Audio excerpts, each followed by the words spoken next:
Checked my phone too many times, played your voice inside my head. Can't dream at night when you're not in my bed. Tossing and turning, burning, yearning for your love. Don't think I don't know where you lie. Don't think you know where I hide. I see you, I see her, I see everything. I see the ugly truth in my dream. You're up to something and leaving a mess. I read those letters where you confess. Checked your phone too many times, played her voice inside my head. Can't dream at night when she's there in your bed. Tossing and turning, burning, yearning for her love. Don't think I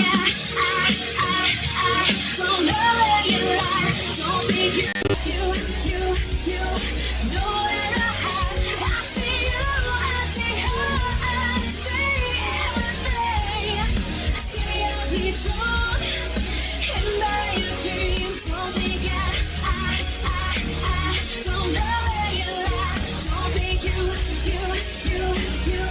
know where I hide. I see you, I see her, I see everything. I see the ugly truth in my dream. Dream on, dream on, dream on, dream on, dream on, dream on, dream on, dream on, dream on, dream on, dream on, dream on, dream on, dream on. Don't think I don't know where you lie. Don't think you know where I hide. I see you, I see her, I see everything. I see the ugly truth in my dream. Don't think I don't know where you lie. Don't think you know where I hide. I see you, I see her, I see everything. I see the ugly truth in my dream.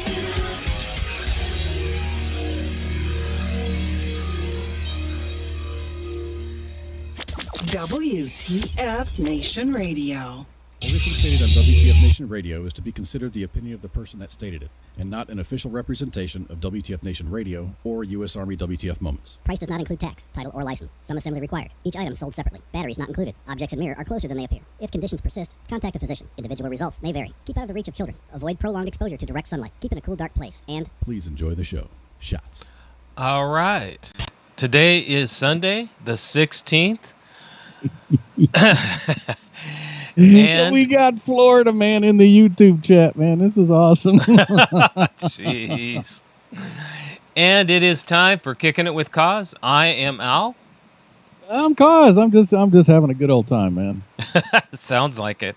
I've got all the rooms open, man. I've got the radio page open. I've got the main page open. I've got on my other computer. I've got the YouTube channel open, and I've got our Twitch channel open. Wow. As soon as we went live on the air, guess who showed up, man? Who? Florida Man. Dysfunctional Gaming Veteran was the first. Okay. And then I said, "Welcome, Brandon," and then Florida Man popped in. His name is Florida Man. I see that. They must know that we're going to talk about him tonight. Or, yes, in the second hour, we will be talking about Florida Man stories, that's for sure. Well, welcome, everybody. It's good to see you. Hello, D-Max. Hello, Heath. Hello, Florida Man, and everybody else who is making their way in. It is good to see you. Hello, Branko. Good to see you. Branko was the first in the room there. Wow. He's very, very prompt. He doesn't like doing push-ups. When he's late, he's got to do push-ups. And hello, Matt. It's good to see you. It's good to see everybody here. Welcome, welcome. We've made it to another Sunday of Kicking It with Koz edition. What's the date today, Mr. Today Owl? What's the date? is the 16th. The 16th, 2020. Guess what? What? Today's National Airborne Day. National Airborne Day. I did not know that was a thing. It is a thing. It's the August 16th, 1940. So that was this is the 80th anniversary of the first official Army parachute jump. Wow. Now, when you dive into the history books, it says ICE and 47 other volunteers took a leap and pioneered a new method of warfare. ICE being the oldest one on the team. Correct. He was the jump master. Exactly. So yeah, this is I guess you can call it Ice Day. It's an Ice Day. There we go. President George W. Bush proclaimed it National Airborne Day on 14 August 2002. And then it was finally approved, I guess, by the Senate in the 111th Congress when they officially recognized it as National Airborne Day with Senate Resolution 234. Wow. Well, hello, Wallet. It's good to see you. That is something else. I did not realize that they had to declare it a National Airborne Day. Well, if you're declaring a national day, then it's got to get approved. Yes. I was one of these legs in an airborne unit when we were going to get airborne school after the deployment. Interesting. Hello, Stefan. I filled out a 4187 on 2 different occasions to go to airborne school, and it was denied. I was actually, had I not taken a school, they were actually volunteering me to go. My unit, I made a stupid move, and I signed up for a school, and they're like, well, if you stay here and undo that, we'll send you to these 3 schools. And I should have took it. They were going to send me to airborne. Then they were going to go send me to, what was it? Master Fitness, and then one other school.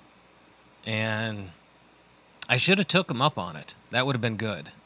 I don't know. I did my entire Army career with, there are things that you want to do, and then there's the things that the Army wants you to do. Mm-hmm.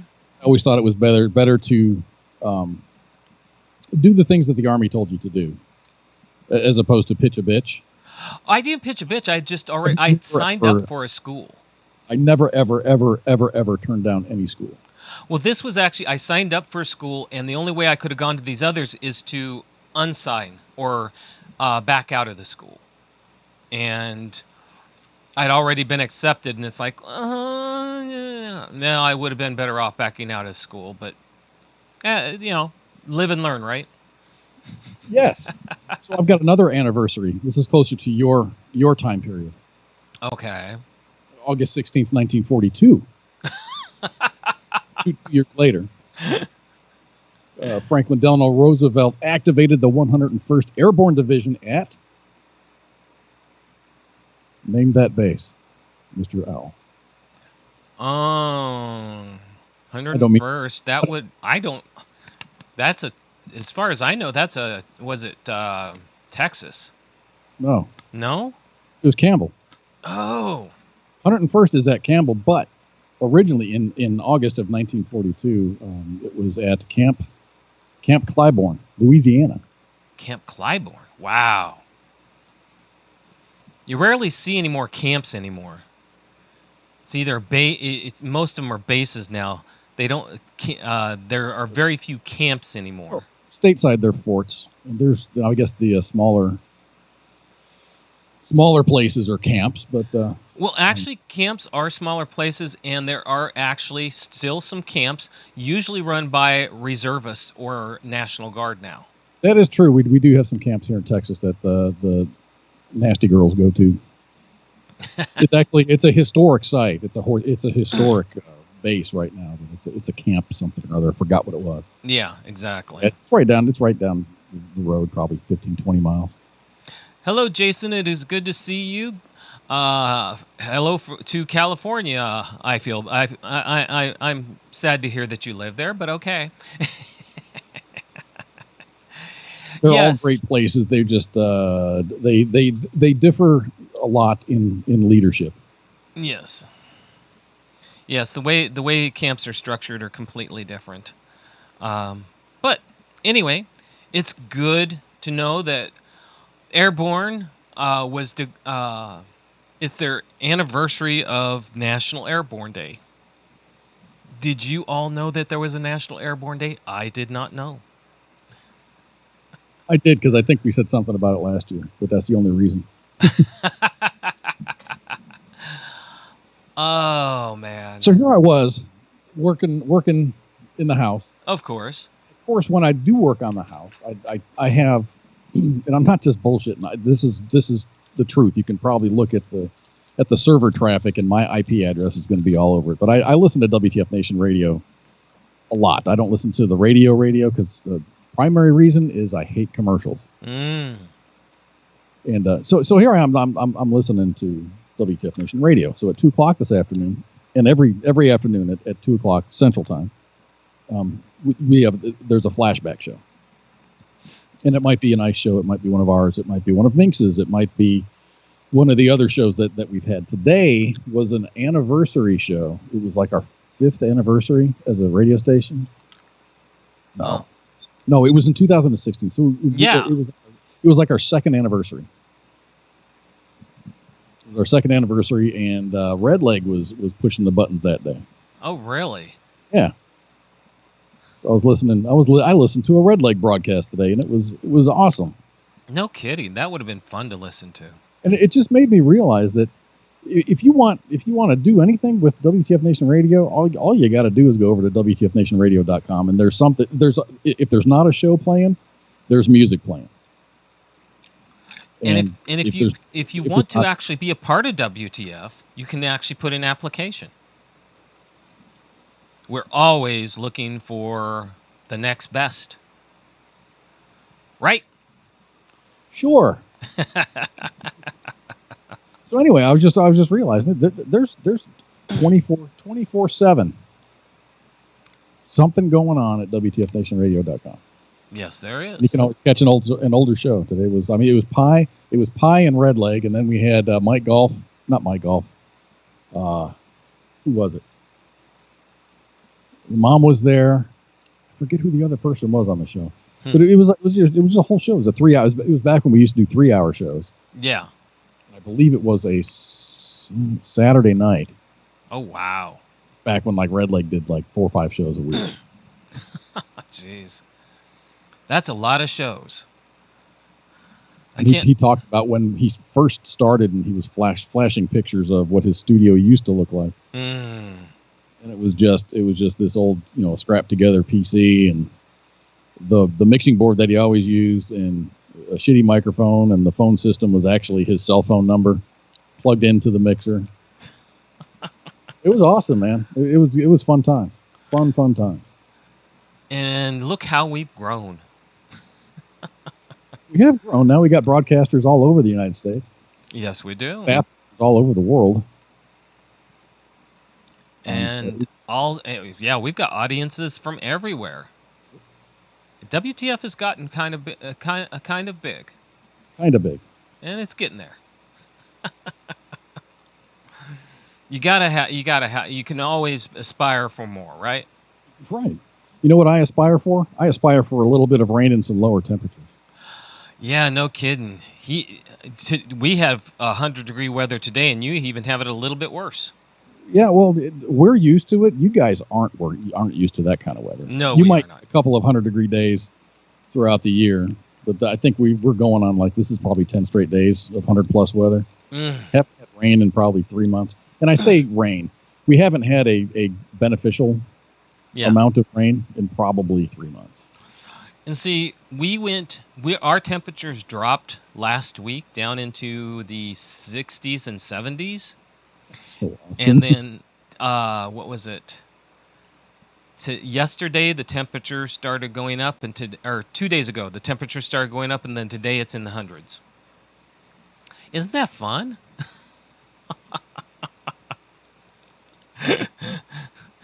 You have to love the weather, and that's okay. I took a picture of my dashboard for my kids, and I sent them. I texted them, and I had gotten out to the car, and it was like 110, 112.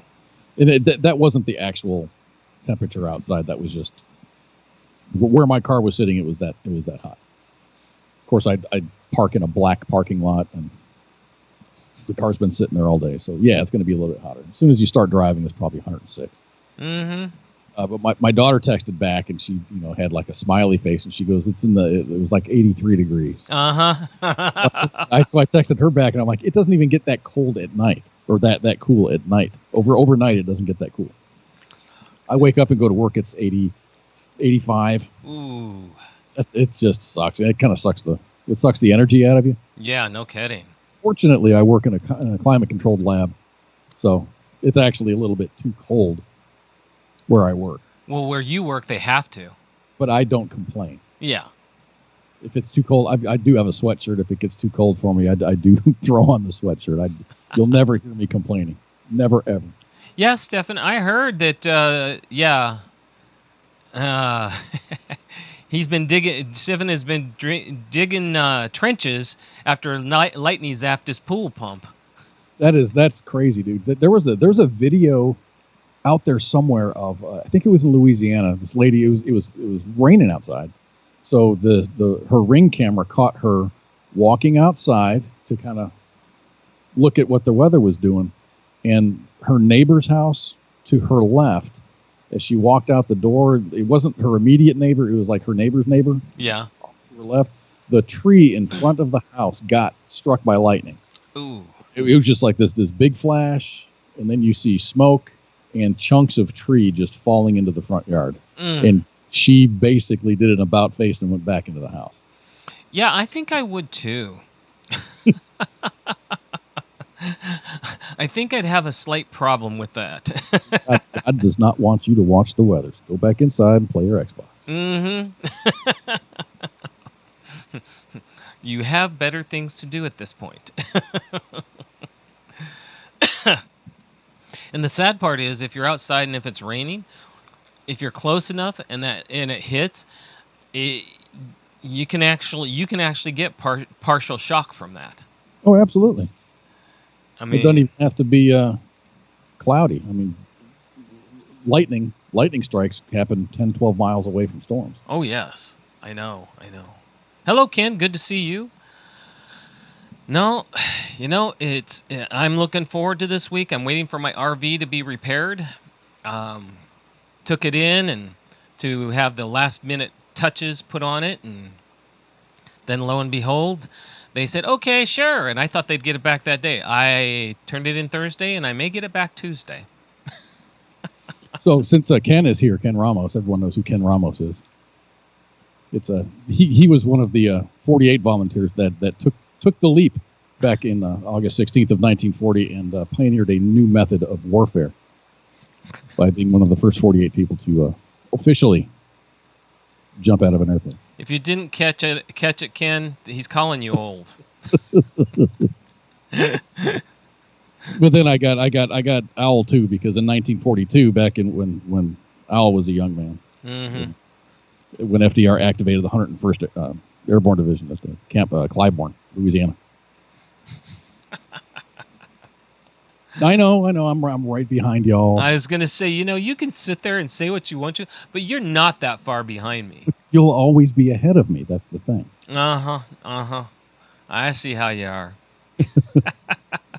Hey, Florida Man, are you associated with the Florida Man newspapers out of curiosity, or you just enjoy that name?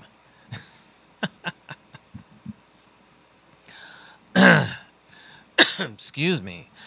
Well, for those of you that haven't been keeping up on what's been going on around us, Kamala Harris, or as she now has made sure that everybody knows, Kamala Harris, is now Biden's running mate.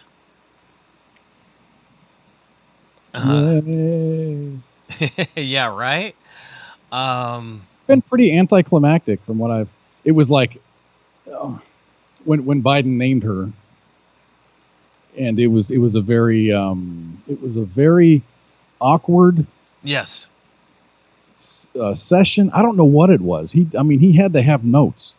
Actually, they tried to show him without his notes, but it actually got shown that he had he had a script in front of him, and I guess he had his phone right there, and he had it turned upside down. Yeah, his phone was. I did notice his phone was upside down. But apparently, the whole thing was completely scripted. There was no freelancing. The whole thing was completely scripted out for them. What I noticed the most was, the announcement was made. Yes. Much to the surprise of pretty much everybody. Yes. Including Joe Biden. But anyway, it was just like it's like you tell a joke in front of an auditorium full of people and nobody does anything, that nobody claps, nobody. Oh no, there was no, yes, this is great. It was just like oh, fuck. Well, this was a pressure. Well, he's been talking about it for several weeks. Well, we're almost there. We're getting ready to name my choice for vice president. Is that? Well, the problem is she was given it because of some comments, I guess some supposed racist comments over the last month and a half. And they figured the only way they were going to be able to shut down the whole racism thing was by bringing her in. And that's the only, because there was some better names on that list. And more qualified. I didn't see anybody on that list. I haven't seen the whole list, but all the main people, I'm just like, no, none of them excited me at all. Understand, Harris has done nothing as far as any kind of governorship. All she's been is a senator. She's never been in charge of anything other than just being a senator and then a lawyer. They had a governor that they were thinking about, and was it Amy Klobuchar? They were thinking about her, some others, and they would have been better running mates. I think if he would have chosen Klobuchar or Tulsi, I think things might have gone a little bit differently. Right now, I really don't see Kamala Harris bringing anything, and it's like everything that the Democrats have been marching against with all the BLM stuff and all the protests and things. That's all of the things that the Biden campaign has by their behavior been supporting. Yes. The mass incarceration of black folks, building more prisons. That's what Kamala Harris did. Yes. When she was the top cop, using her words, the top cop of California. Yeah. Oh yeah, there's right now. Come on, she only walked away with 2% of primary delegates. Nobody liked her. Nobody liked her. Tulsi Gabbard took her behind the damn woodshed during the debates. Yes, and the thing is, the stuff that's going to come up are not only what Tulsi Gabbard said, but she is. Everything that she says she's now for. Her record shows different. She's going to have. One of the first quotes, and it didn't take 15, 20 minutes for Twitter to blow up with all the memes. Mm-hmm. With Kamala Harris, saying I stand with Joe Biden's accusers. All of a sudden, she doesn't. And that's the biggest one of all.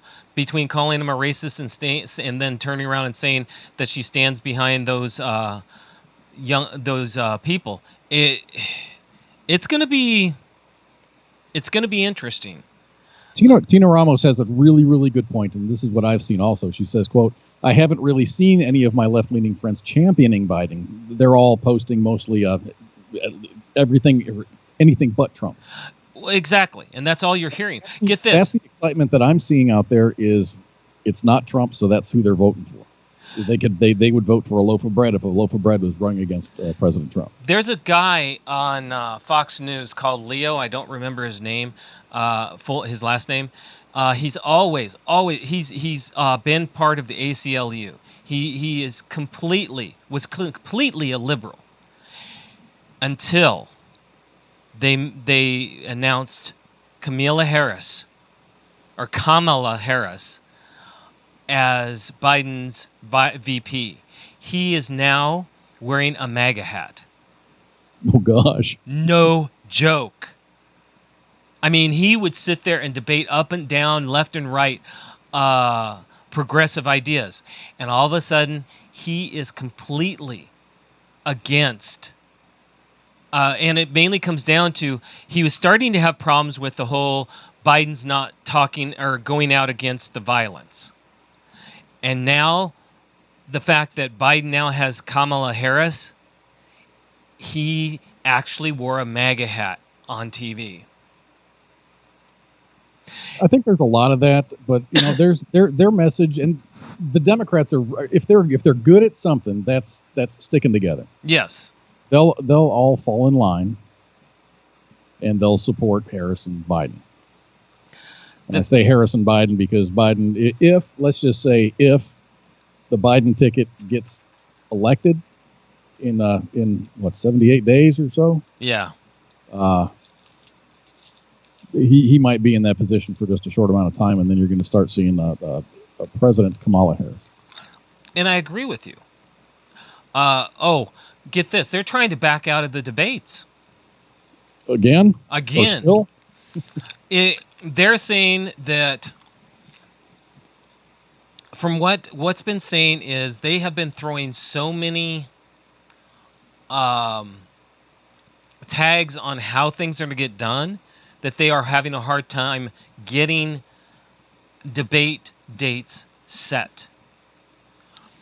Trump has been trying to get debate dates before the first election ballots go out, the mail-ins. I think it would be, and I'm not an advisor to the president, but if I were his advisor, I'd be just like, whatever date that they want to have debates, agree to it. Get them in that arena, because you need to get Biden in front of a microphone, in front of an audience, or on camera or whatever. And that's I agree with you. That's the biggest thing is they need to see the truth. And at this point, I don't like being political, but at this point I am going to be political in the fact that I'm not a socialist. Social justice is mob mentality, no matter how you put it. You are talking mob mentality on a high level of ignorance, if that's what you want. If you want socialism, you're going to have communism come right in behind it when socialism busts, which it always does. And then we might as well call ourselves Russia or China, because that's what we will be. Right now, socialism, the way they're trying, what they're trying to do, if you allow Kamala Harris and Biden in, we'll be handed over to the EU, and we will become socialists, and you won't see money. Forget it. We had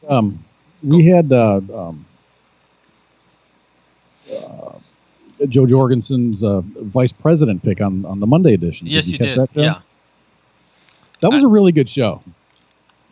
That was a really good show, and I've been getting text messages from someplace. My phone's on the other side of the room, but it was like my name is Sarah from this organization. I forget what organization it was, but they're based out of El Paso, asking me if I was going to vote for the Biden-Harris ticket, a Trump-Pence. Those are the only two choices. So I messaged that person back. I said, "What about Joe Jorgensen?" And she goes, "Well, yeah, I suppose." it's like we're being forced to choose between the two main parties when there's another choice out there. There's a couple of other choices. Yes, there are. Independent and whatnot. But they're just, they're limiting the scope to two parties.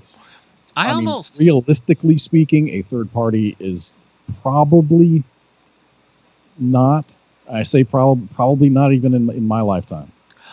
I don't know. This is something my wife brought up. In local races, I can see it happening, but in national races, I don't know, man.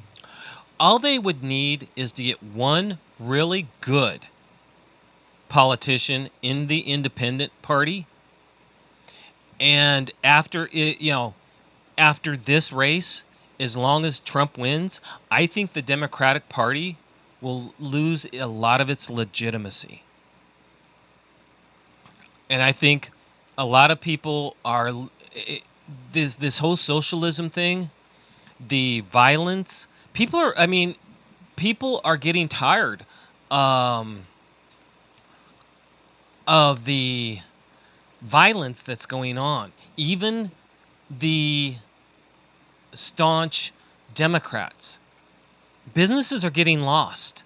People are getting...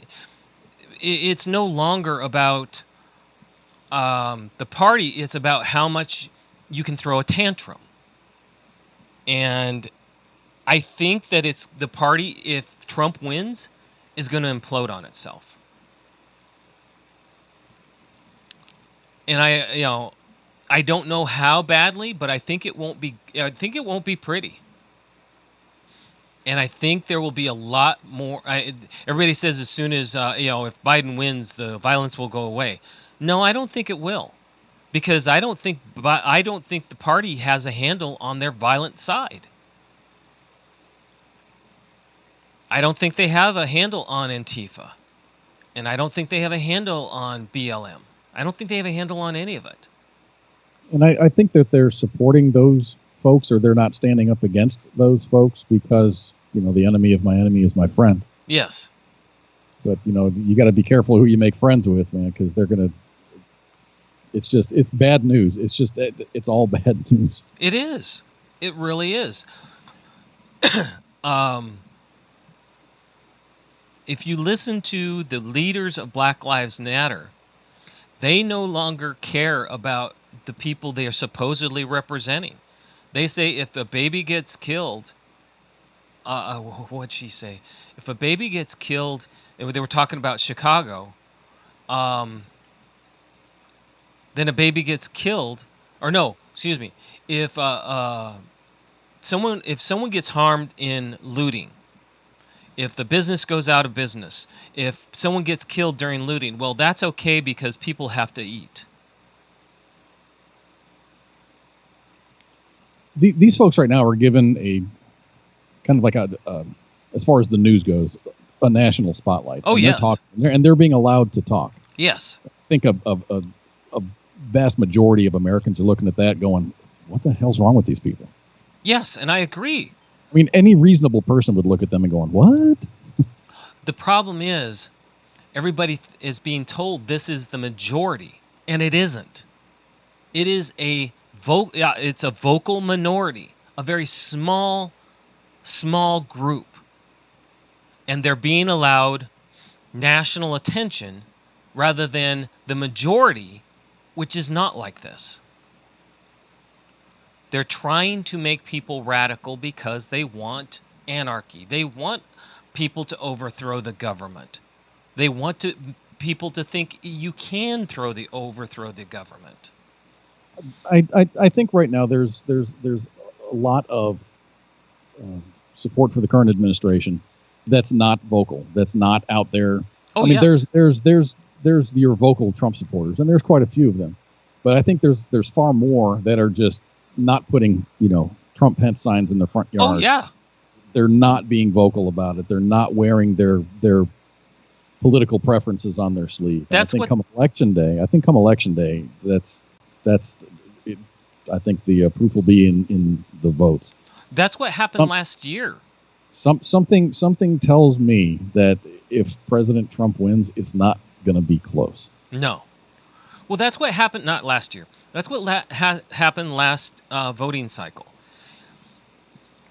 The midterms? As far as Trump, nobody saw it coming because everybody, one, was believing the polls. Two, nobody was talking. Because they were being told, the minute they say they were for Trump, they were being shouted at. So why tell anybody? So they just simply kept their mouth closed and voted. It was days before the election, maybe a week before the election. Of the declared candidates, Ann Coulter said that she thinks that President Trump will win the nomination, and she was laughed off the stage. Yes, they laughed in her face. Yes, and for weeks afterwards, they're like, "No, she's crazy. She doesn't know what she's talking about." Guess who won the nomination? Exactly, and that's just it. There's a lot of support. Nobody. And the thing is, all you see in the news. I spend a lot of time on Reddit. And that's Reddit is like a heavily moderated Twitter. Mm-hmm. And as long as you say Orange Man bad, you can pretty much do whatever you want. Yes. Twitter, at least, you can pretty much say what you want. Some of the bigger, higher profile people are the ones getting banned and shadow banned and whatnot. And yeah. Facebook has a part in some of that as well. Yes, they do. I kind of went over to Parler to look at that, and it's a little disorganized. I think they could do with some software updates and some layout updates and stuff. But that's like a free anything goes kind of forum. Yeah. But Reddit's more like, if you speak out against, because you have like little karma points and depending on how much discussion you have and what you say and the votes with from your colleagues or from other people rather. Yeah, you have a point scale, but it's great because I'll go in there and I'll say something, like this post office bullshit. They're talking about President Trump's trying to sway trying to rig the election by removing mailboxes from communities. God. Well, someone did a little bit of research, and this has been going on for decades. Mm-hmm. If an area doesn't, if their mailboxes don't receive a lot of mail, I think it's like 25 pieces of mail, then it gets put on that little short list of getting removed. Yeah. It's been around for years. Right, you've got to drive here in Texas. I had an apartment on the north side of Fort Worth. If I wanted to mail a letter, I would have to either go to a post office and drop it in the bin, or if you can find one, you go and you find one of those blue mailboxes that are bolted to the damn cement. Yeah, those are extremely hard to find. So if I wanted to mail a letter, I would have to actually go to a post office and drop it in the bin there. And see, here I know where the mailboxes are. They're not that hard to find. It just depends on how many people use them. Yep. So no, there's a lot of misinformation on both sides. It's not just against Trump, but a lot of it's going against Trump. And that's really unfortunate. At this point, they're even saying China is now gearing up its disinformation machine to actually help out Biden because they want Biden in.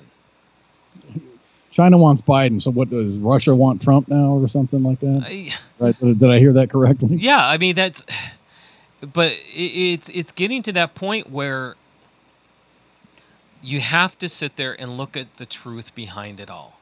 Foreign nations are always going to meddle in other nations' elections. The United States does it. China does it. Russia does it. Everybody does it. Exactly. And in this digital age, it's a lot easier to do it. It is. By simply running bogus things. I mean, I actually saw one saying that Trump is trying to shut down the Postal Service. Literally, it's on his agenda to shut down the Postal Service.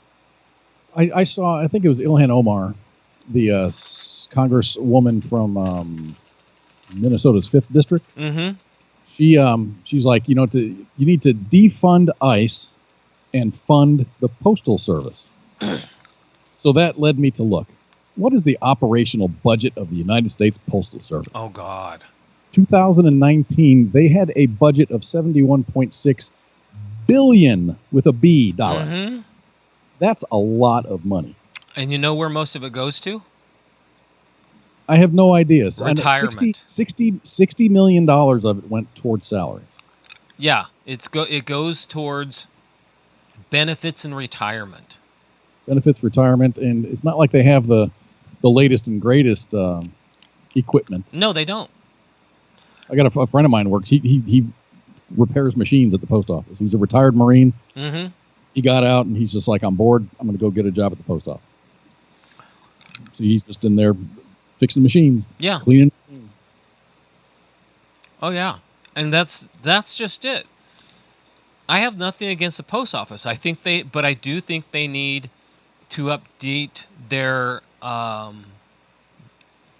their structure, make it more efficient.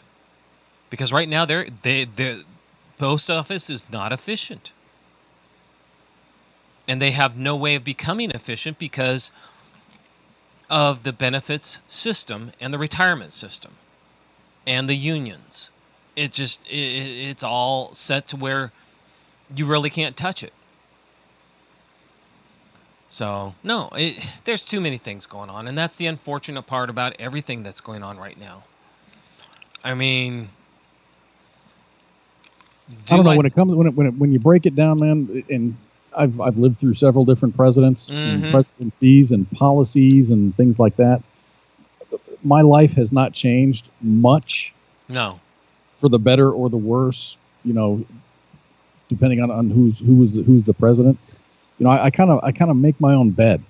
If the rules change or if things change, I'm going to do my best to do good for me and my family. Exactly. In my heart, I think I have my own opinions. My biggest thing is this is too much of a change that they're trying to talk about this next time. It is pretty huge because you have AOC and her clan or whatever they're called, the squad. Yeah. And it's pretty it's a pretty radical agenda. They're going as far as saying stop fracking,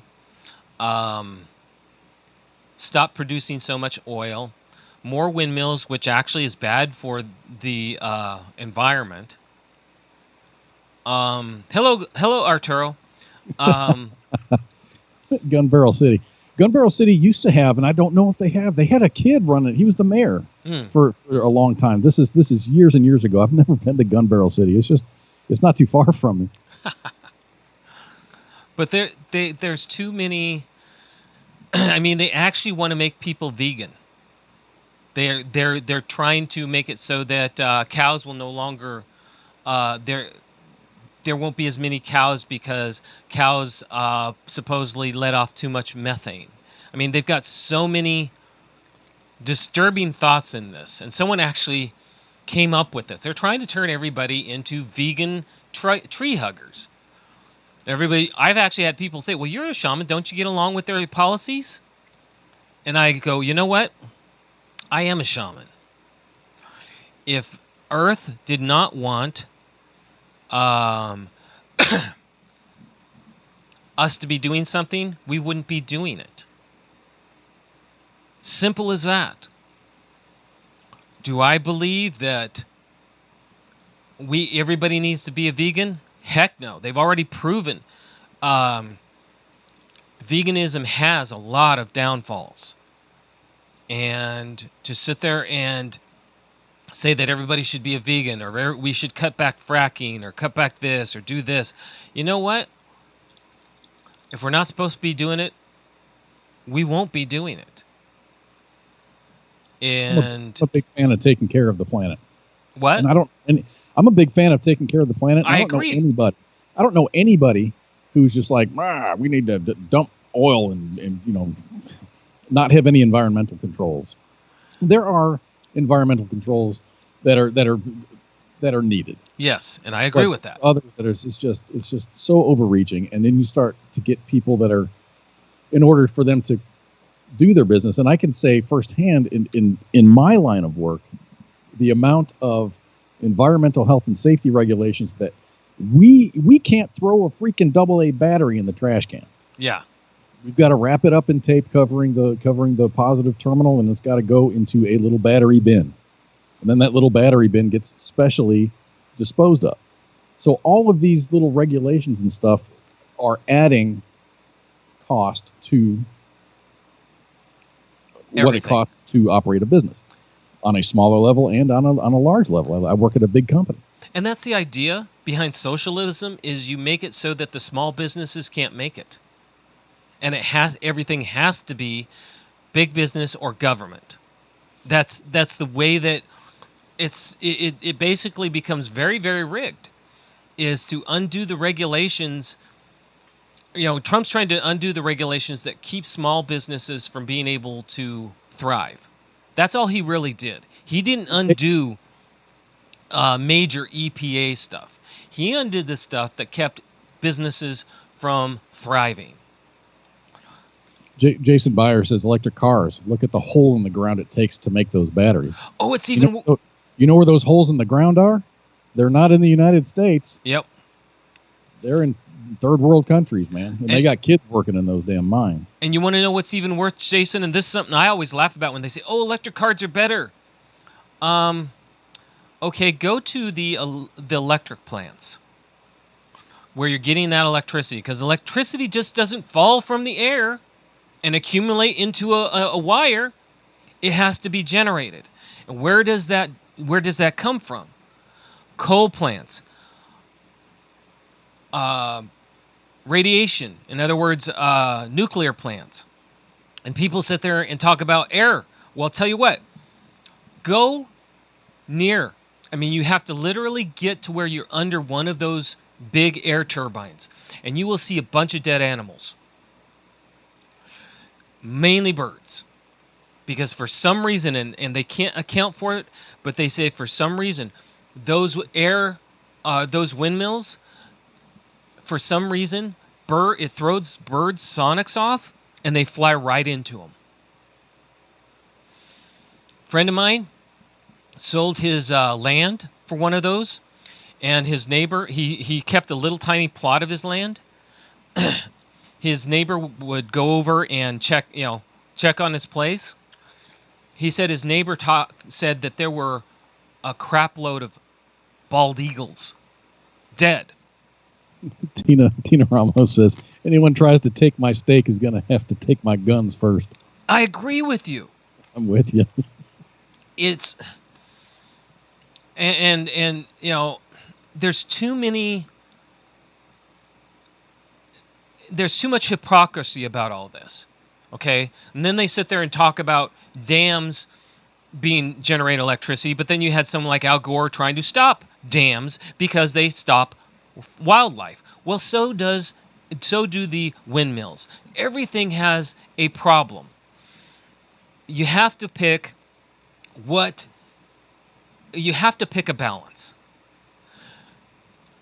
Unfortunately, and people have sat there and said, well, the best one would be nuclear. The problem is nuclear is inefficient. It is not efficient at all because the cost to run a nuclear plant, including taking care of the waste, is more expensive than the electricity than it's generating. And so then the government subsidizes the plant. And again, where's our money go? So all these things, all these people who say that, the Green New Deal, it's environmentally sound. No, it's not. It's truly just about control. They talk about not having airplanes. What is that truly about? Controlling the common man to being able to go places. Controlling businesses. I don't mind being governed. I don't like being ruled. And there's a big difference between being governed and being ruled over. And socialism is being ruled over. Every aspect of your life. It's thought police. It's telling you what you can and can't have, like a Coke or a slushie. It's telling you you can't eat meat. It's telling you you can't fly on an airplane. Well, you know what? With all this Rona going on, I don't want to fly on an airplane. Yeah. Or this or that, but like everything else in the issues, much like the making of electric cars, batteries, and their disposal. Okay, did you know that by the time within 5 years, within 5 years of a windmill, one of those wind turbines going up, they have to go under major repairs, and at least one blade has to be fixed. So the cost of that wind turbine goes up, and it takes 10 years to pay off the first initial wind turbine, not including the maintenance on it. And after the first 5 years, they have to replace the blades because animals fly into them, and because of the stress of the wind on those big of blades. It all comes back to truth, and nobody's hearing the truth. You know, I really don't know what the truth is. I can look at something and go, nuclear energy, cool. I can get behind that. Or wind turbines, I can get behind that. You know, hydroelectric power, I can get behind that. But then when you're saying you want to shut down all of these other, all the coal plants and whatnot, all the coal-fired plants. Yeah. What does that do if they don't have a backup that is nuclear or hydroelectric or something? Then you're kind of screwed. And that's the other part, is there are a lot of places that don't have rivers, the ability to build dams. And you know how many dams and nuclear plants and wind turbine farms you would have to build? And how much money that would cost towns that don't have that kind of money? You mentioned nuclear waste. Yes. And how much it costs to transport it and get rid of it and make it, repurpose it or reuse it or whatever they do. Yeah. There was a thing, I pay attention to the politics in Fort Worth. There's a huge railroad depot. Yeah. It's just massive. It's really massive, and it's pretty much in the downtown Fort Worth area. Yeah. There was a proposal, I think it was Union Pacific was wanting to use the Union Pacific Rail to transport nuclear waste from someplace on the East Coast, and it was going to go to a dump. Yes. In Hobbs, New Mexico. So it would pass through. It would pass into Fort Worth, be stored, and then would make its way, through Fort Worth and over into Hobbs, New Mexico. Yes. So there was trying to get the public involved, whether they support this or not support this. There's a lot of blowback. Oh, I'm sure. Blowback. Because all this nuclear waste is going to sit in this damn train yard for days until it can get transported out. Mm-hmm. And it's going to be this nonstop flow of nuclear waste through a pretty major city. Yes. And that's the whole downside to a lot of these things. There is a fallout. Nuclear waste, it's just not efficient. The efficiency rate, I think, is below 75%. They are not really using things. The equipment isn't efficient. And then the contractors that put these things together go with minimal standards to be able to put these things up. They have constant breakdowns. Breakdowns is on a large scale. I mean, I know that anything mechanical is going to break down. Mm-hmm. If it's got moving parts in it, it's going to fail. Agreed. But the fact that they go with the minimal standards to build these things makes it even worse. And then they have to watch where they put them. They can't be faults. There's too many things involved in this. And then to sit there and say, well, everybody should convert. And it's like, try living in the Midwest and saying this type of stuff. Towns do not have the money for this. And you're talking Well, okay, well, socialism would take over. Yeah, that means then everybody would have to pay for this. A whole revamping. They're even talking about revamping cities as far as buildings just because they're not as efficient. You and me, our houses would have to be completely redone or be penalized and have to pay a fine. That's part of the Green New Deal. We'd I have know the electrical code has changed a lot, and I was just reading an article now. If you're going to have your light switches and stuff in your bedroom, have to be like arc fault protected. So if they get warm, then they pop the breaker. It's kind of like a GFI, but it's an arc fault. It's just crazy, man. All the new rules. So I was looking into changing out my my circuit breaker box. Mm-hmm. Changing it from a 200 amp service to a 250 amp service, getting a larger panel. And the guy quoted me a price. He goes, "Okay, that's going to be at least $3,000 to change out the panel." And then he said, "Then there is an additional $3,000 to $3,500 because I would have to change out all the switches in my house, and all these switches are $36 a piece." Jeez. So everything just becomes more expensive. Then it's just all regulation.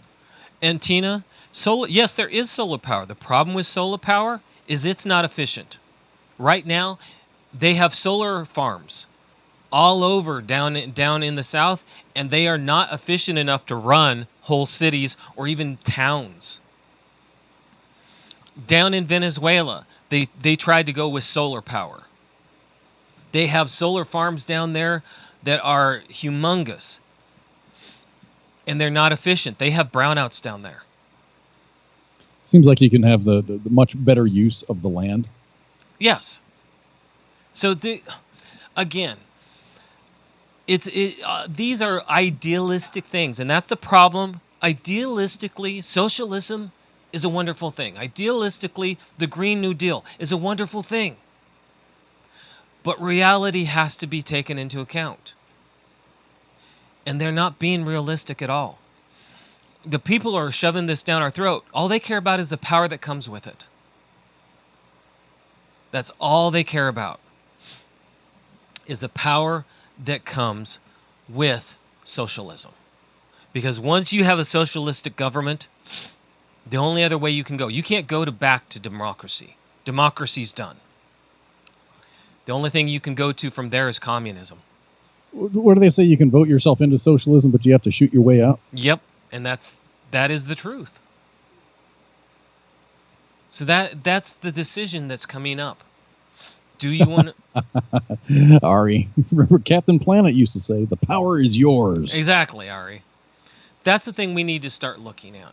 So I heard Stefan's going to learn a way to harness the power of lightning. They put that lightning rod up and heat up your pool for free. 1.21 gigawatts and all that other. Back to the future. I don't ever really try to bring people down. And on this show, I apologize if we were going on, but we have to be now aware of the election cycle. People are going to try to shout us down. As much as I don't like talking about politics, we're close enough to an election that it is all of our lives, whether we pay attention to it or not. This does affect and us. It will affect us quite heavily this time, because you can say, well, that happened in the past. I'll tell you what, I've lived for a decent amount of time. Now, this one is a big one, because at this point, you have a radical minority trying to rule the rest of us. They're going to try to shout you down when you have any other opinion. I've had people sit there and try to shout me down, and I'll just smile and wait until they're done. And I'll say, that's not my opinion, and you didn't have to raise your voice. It's going to be hard. If we want our country to stay in a democracy and capitalistic, we're going to have to fight for it. And to stay globally competitive. Oh, yeah, because otherwise we're going to become globalist and we're going to become a third world country. Just like every other globalist country. The only countries that aren't globalists are us, Russia, China, and a couple others. And we're the only ones that have an economy. Europe, everybody says, oh, Europe's doing great. No, Europe's doing horrible. Any country right now that is globalist, talk to the people, not the government. They'll tell you. They have an existence, that's it. They do not have any aspirations to get any further than what they are right now. Because they can't. I think, Branko said it best. He goes, man, this is just going to be a shit show. It is. Be ready for it. That's why I've turned off. I don't pay attention to mainstream media. I read a lot. But I don't pay attention to talk shows on the radio or television talking heads and stuff. It's just and it does nothing but get me frustrated. So just at this point, just be ready, because we're getting close. Be aware, and be aware there are people out there. They're not opening their mouths because they just don't want to be yelled at. They're behind us, so don't think you're alone. It just comes down to we don't need to scream at people our opinions, because we know our own opinions. That's what. Go ahead. That's what Twitter is for. To scream your opinions. Exactly. All right, everybody, we are at the top of the hour. When we're going to take a 10-minute break. When you come back, you're going to hear anything from a stork managing to keep a brewery from producing beer to secret gyms and the economics of prohibition of gyms. I think we talked about that, secret gyms. Even on the main page on U.S. Army WTF moments, there were people like, it was like a screenshot of a Craigslist ad. Mm-hmm. Saying, I've cleared out my garage and I've got all this workout equipment. Come and reserve your time. So come back in 10 minutes. Between now and then, smoke them if you got them. Go do some push-ups. Go walk around, pop some popcorn, and let's have some fun in the second hour. Koz needs to go get some food in his stomach. I need food. I'm barbecuing a burger, man. The storm just passed, I think. I don't hear the wind blowing outside anymore, so I'm going to go see exactly how much rain we got. All right, everybody. We'll be on break. We'll be back in 10 shots. Happy Airborne Day.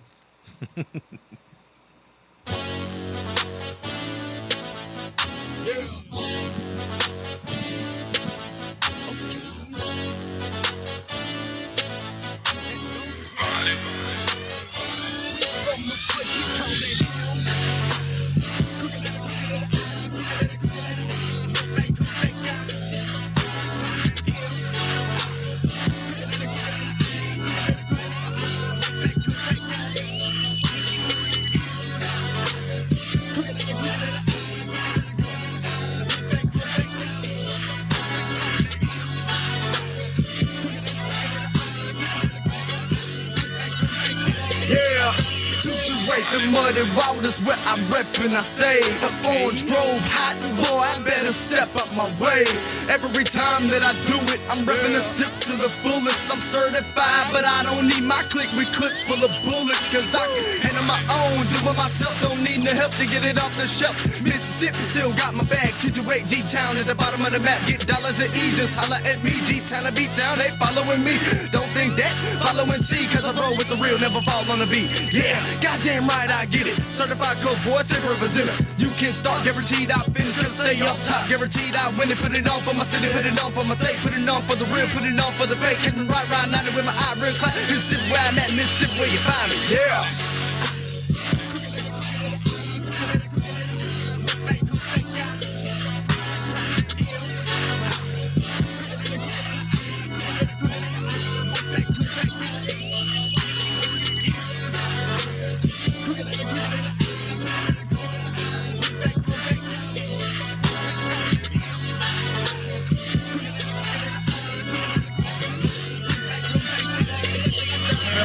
49, that's where you find me up in the pine. Get ready indoors, you know you're running up out of time. Blooded, sand and a slim, and I'm standing up on the line. So cross me, motherfucker, if you think you can run on my kind.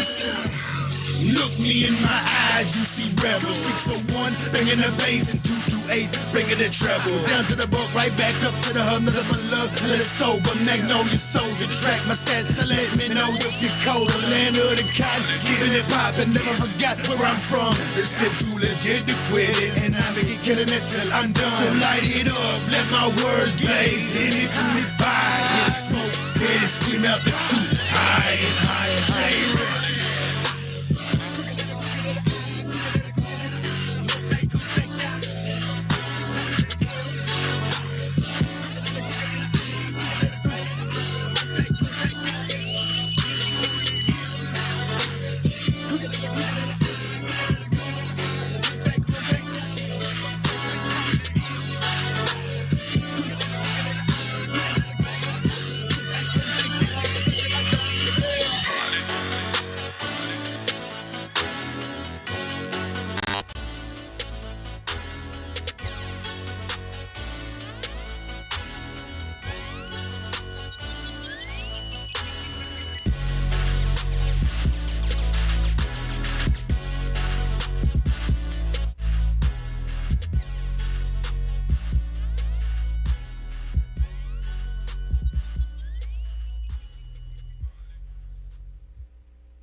It's already been a bad week. My girls had a couple flats, and my dishwasher sprung a leak. From the kitchen, her complaining, you know it just ain't cute anymore. I get in the kitchen and starts drifting towards the great outdoors. I smell the honeysuckle blooms, I can see the red buds too. In my garage, I got rods up on the wall. I got a John boat in the yard under a faded camo tarp. I need a reset to my spot. I hear the call. I just gone fishing, let her know that I ain't gone.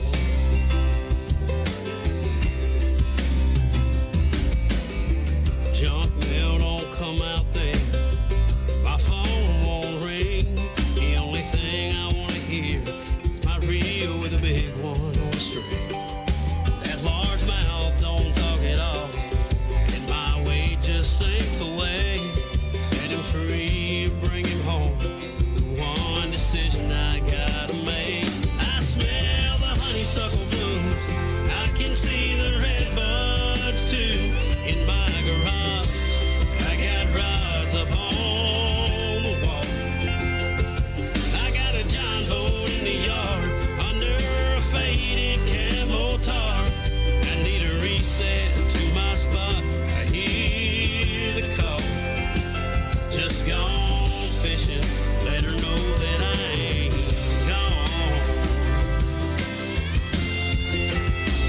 I got my tackle box in the front seat and my best friend in the bed. Don't come looking for me, 'cause I ain't coming home till long after that sunset. I smell the honeysuckle blooms, I can see the red buds too. I got the rods in my garage down on the wall. Threw my John boat in the truck, filled my camo cooler up. I hit the reset, hit my spot, and heeded that call. I just gone fishing, let her know that I ain't gone. No, I ain't gone missing. I've just gone fishing, let her know that I ain't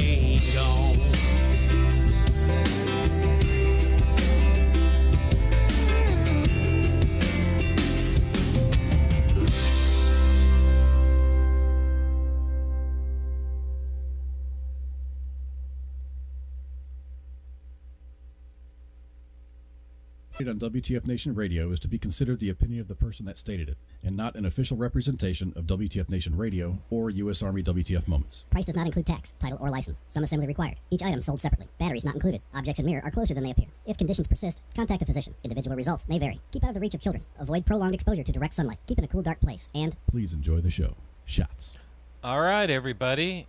And we are back. It is Kicking It with Koz in the second hour. So come on in. It's time to enjoy some relaxing stories, funny stories, silly stories, and just better than talking politics and better than pulling on your heartstrings or trying to piss you off. Okay?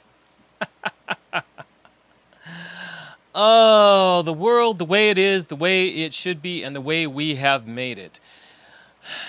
Tell you what, life gets interesting, life moves, changes, and is ever-flowing.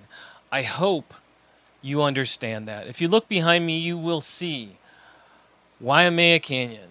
It's a beautiful place on on the island of Kauai. It's beautiful. It's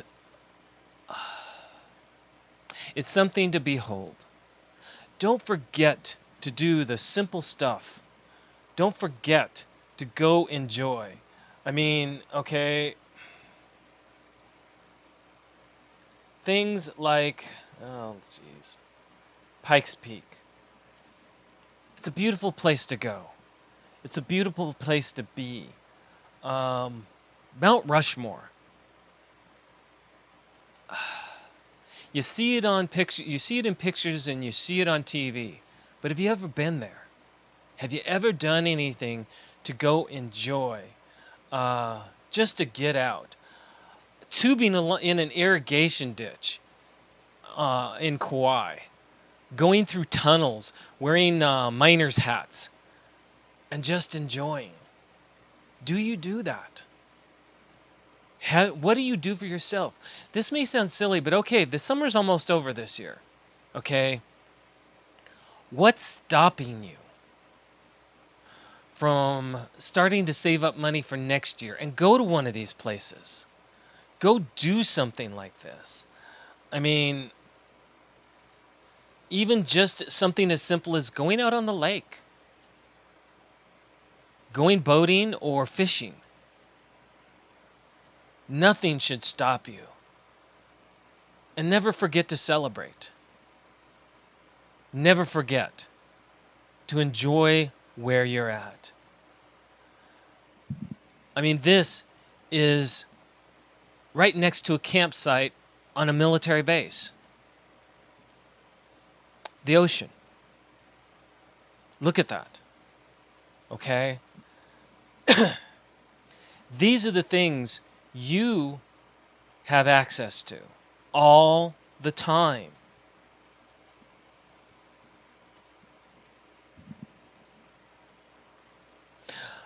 Florida man, over where I was at Kauai, you didn't have to worry about gators, my friend. And this is on a base. It's right outside the door of a cabin on a base. The ocean.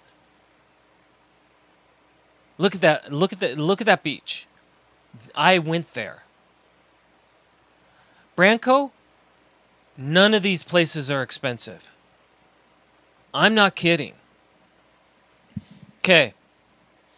I can stay, let me go, I'm going to do this to you here. Let me see. I can stay here for $25 a night. And that's with full hookups and an RV. You can tent there for $10 a night.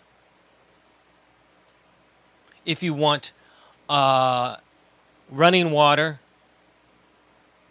and if you want just a place to put your tent, $5 a night. Okay? That's not expensive. Okay? Here, it costs anywhere from $30 to $42 depending on the size of your RV. Or you can rent an RV that they have there on site. Or you can tent. Or you can rent a yurt.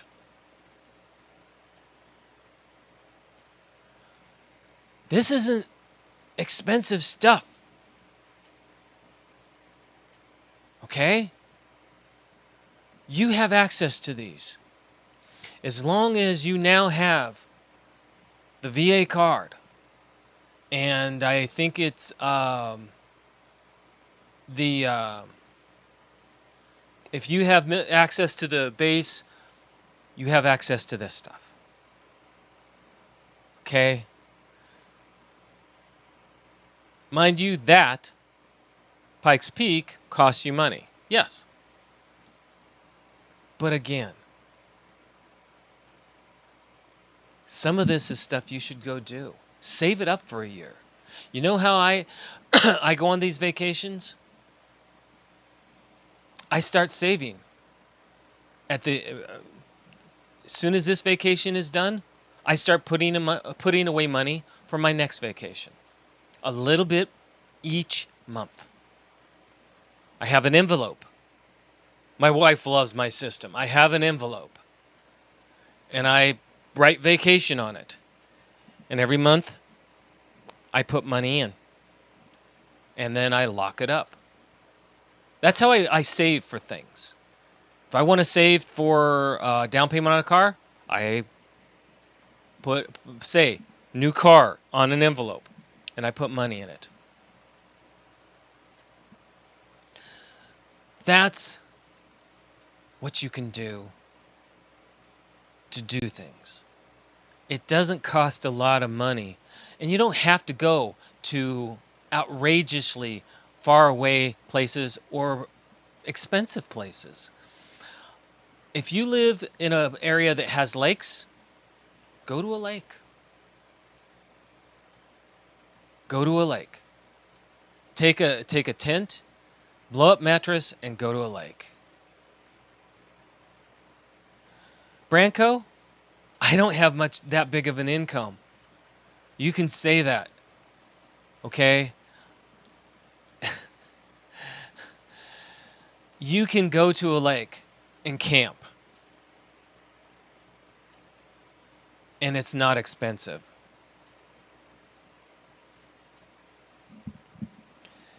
You can sit there and say, well, money. I'll tell you what, there are places you can go that are free. There are places that you can go that are minimal cost. $10 a night for a tent with running water and access to a shower house. $5 you have access to the shower house and you just throw your tent up in some of these locations.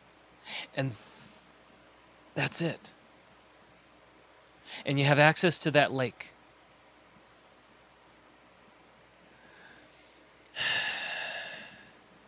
It's not about how much money you spend.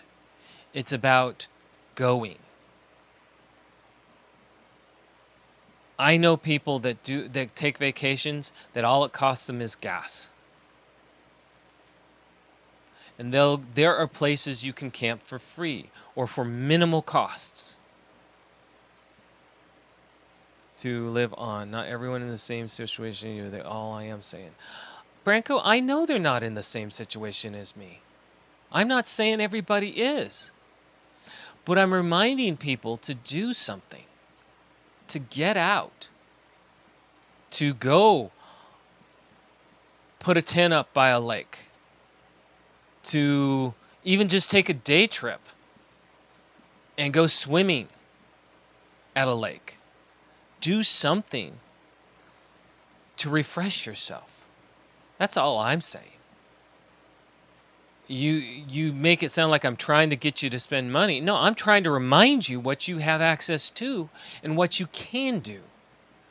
And you can save. I mean, like I said, as soon as I don't have a lot of money, as soon as my vacation is done, I start saving for the next one. It's a year-round thing. It's not that way. I have money to go do things when the weather is okay. That way it's not, you have to go out and do one big blowout. So you put aside some money so that every weekend or every other weekend during the spring and summer, you can go do something. Even if it's just taking a drive and a day drive to go swim at a lake, or to go take a day drive just to go somewhere and be silly. That's all it takes. It's not about the bucks. It's about remembering to be more than just home. That's what I'm trying to remind. Nothing more. It's not about spending the money. I have an RV because I was at the right place at the right time. Well, race car are your enjoyments. Doc, he loves his motorcycle. Everybody has an enjoyment. Just remember to do it. That's what I'm saying. I happen to be at the right place at the right time, and that's how I got my RV. Otherwise, I could never afford what I have. I just happened to be there at the right time. That's all. That's what it takes, is saving up money when you can and doing things when the time's right. In other words, if you have the money, if you've saved it up, when the time comes around, you have the money to do it. All it takes is $10, $15, $20, $50 a month. Put it in an envelope. Put it somewhere. Don't touch it. And then, when a situation comes up where you have a chance to buy something that you've wanted, or to go take a day trip, you've got the money because it's a beautiful day. It's not raining, or it's not too much, and you're like, damn, I'd really love, you know what? I'm gonna do a day trip, and I have the money sitting there for this day trip. That's all it takes. That's what I'm talking about.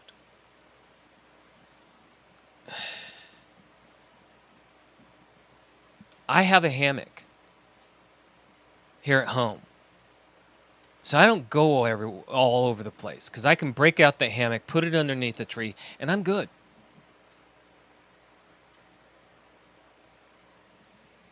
It's all about using your opportunities when you have them, and putting the money away so when the opportunity comes, you can take advantage of them.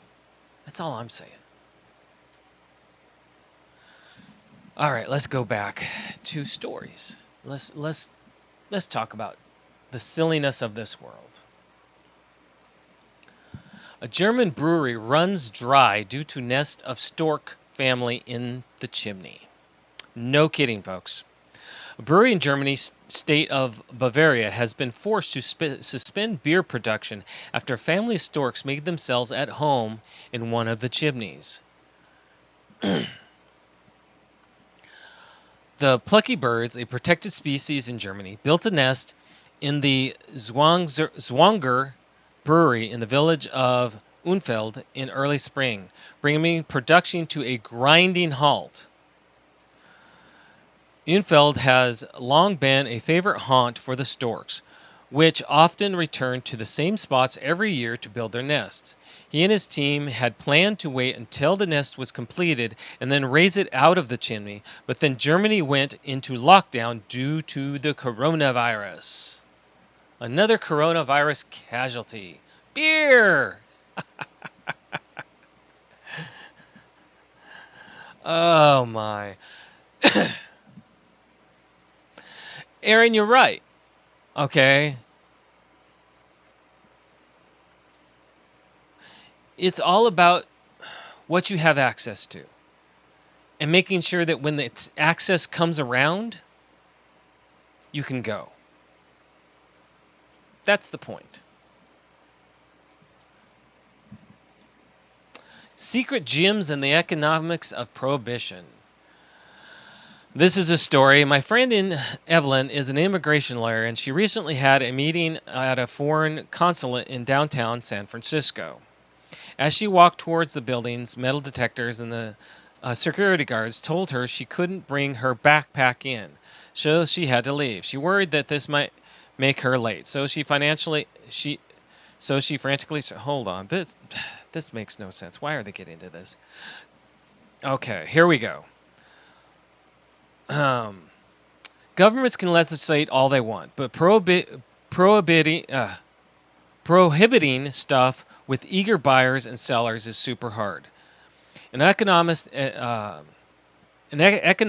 says who these days is legally working out in his basement says there's a simple lesson that emerges from his studies. Prohibitions don't eliminate things; they drive them underground. And that comes with a whole host of unintended consequences. Take the case of Christina, a paralegal and a gym enthusiast from Tucson, Arizona, who asked us not to give her last name for fear of being labeled a snitch. In mid-April, about 2 weeks after Arizona's governor shut everything down, she got a text from her gym's owner. She was a regular there, and the gym only had about 40 to 50 members, so she was friendly with him. He told her the gym will still open and she could come back. Christina knew the gym was ignoring state laws, but she says one of the few things that keeps me sane is going to the gym. But she found it was either too expensive or impossible to obtain certain equipment, or it's on back order. She's in her mid-30s and fit and doesn't interact with high-risk populations, so she decided she was willing to take the risk and go back. In late April, Christina drove to the strip mall where the gym resides for the first time in weeks. She used her fob to get in the gym doors, and there's over 10 people that she'd known before in her life. Her gym is tiny and about the size of one-bedroom apartment. Okay. And these are the typical gym bros. And they're the grunting and using all the equipment, taking selfies in the mirror, flexing them triceps. It's bizarre. The worst part, she says, is none of them was social distancing, wearing masks, or sanitizing their equipment. This is the textbook problem. And this has actually been coming up in the news. There are actually people now that are being shut down and their business licenses are being removed because gyms are still, unless you're a part of a big franchise, you're a locally owned gym. And gyms have been, all the gyms have been shut down. Well, the little gyms, that puts them out of business. The big gyms, the people who worked at them go on unemployment. It's simple as that. It's really sad. But now some gyms are being allowed. In fact, the gym I normally would be going to is open. I won't go there. Not because I believe the COVID, conspiracy or no conspiracy. Even if I've got an immune system, it doesn't mean I want to take a chance. I'm older. I don't need to take that chance. I have stuff I do at home, so I'm fine with it. But gyms are a lot. It's kind of the whole small businesses are the ones that are getting hurt. Even the franchising gyms are getting hurt because the people who work at them don't make they can't work. And a lot of them, some of them are freelancers, the personal trainers. All of a sudden they don't have work. What are they supposed to do? Sad. Now let's get to the more silly stories, and these are truly silly. Drug buyer in East China reports his dealer to police for selling fake meth to him. No joke. In China.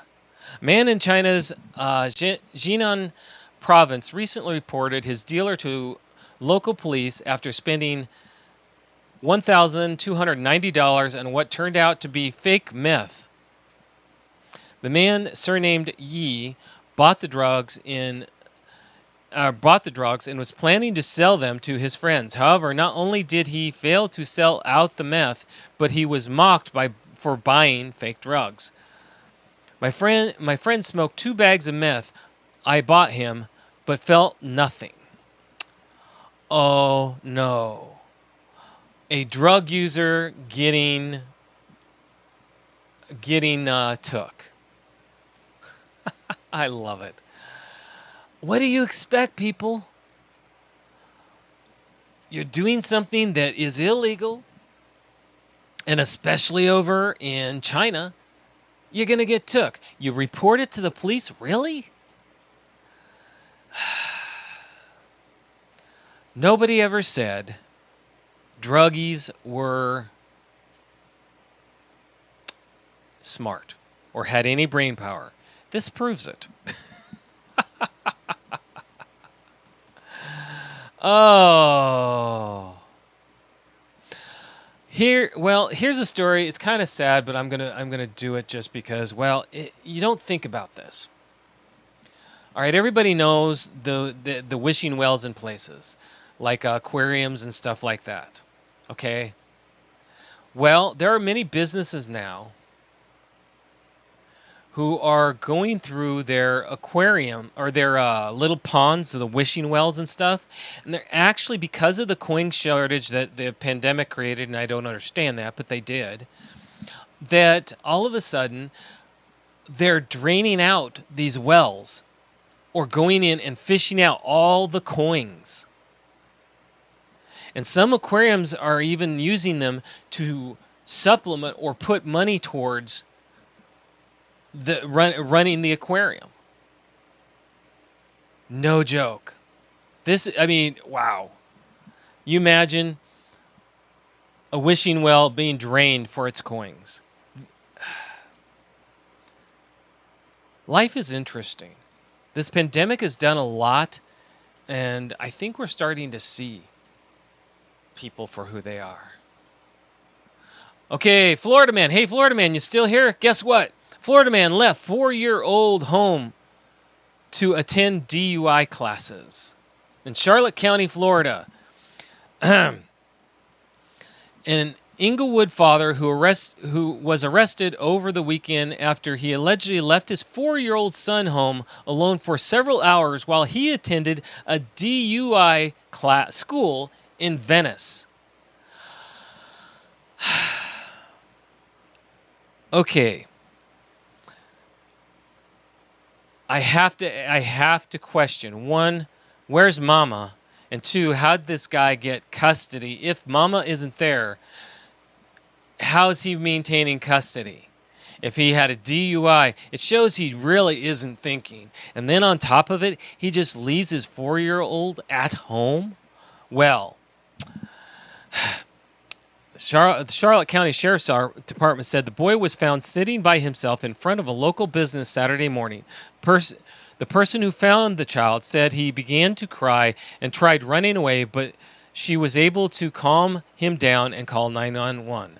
The child said he woke up and found his father was gone. Okay, if you're going to leave your child, at least let them know. That just doesn't make sense. So he decided to go for a walk. He gave deputies a description of his house and their vehicle and said his dad was away at school. Department of Children and Families personnel responded and helped identify the child's father as 32-year-old Harold Sickler. When Sickler returned from DUI school, he told deputies he had searched everywhere for the boy. Sickler was arrested for child neglect without great bodily harm for failing to provide the care, supervision, and necessities to maintain a safe and healthy environment. Okay. I'm of 2 minds on this one. Okay. Back in my day, the parents had to do things, and the children knew not to go wandering. You stayed home if your parent had to go run an errand. And the kid apparently knew his father had to go do something. So he wandered out on his own. God. I don't know. I'm on the fence on this. What do you guys think? Okay. I can see doing an errand, okay, but I can't see doing a full class. That's improper. Running to go get milk, I'll tell you what, my parents, I have to go, you know what? Excuse me. You know, my parents would say, oh, I have to go get milk. I'll be back in a minute. Hey, they let me keep playing. Fine, I'm fine with that. I knew not to go running off. Going to a class, now that's a whole different issue. My parents didn't pull that on me. But I still have to say, you know, one, is the father that unaware? Or two, is that kid just that often, you know, unresponsible? And you know, sit there and saying, oh, a 4-year-old shouldn't be responsible. I'm sorry. Responsibility should start as soon as a child is capable. You start teaching them responsibility. Because that's how you learn to accept how your life goes. I don't know. That's a tough one. What do y'all think? Do you think the dad was wrong? The kid was wrong, or both? Let me know. Doggone it. Okay, there we go. Ugh. My allergies still do kick up. All right, here we go. Isn't this a peachy guy? Florida man steals beef jerky, then gets caught with heroin, deputies say. Monday. Okay. Okay. Sorry. I was, for some reason, I had the. Okay. Matthew James McNichols, 48, of Golden Gate Estates, was arrested and charged with possession of heroin and possession of drug paraphernalia after he went to a convenience store. He stole beef jerky from just hours earlier, according to an arrest report.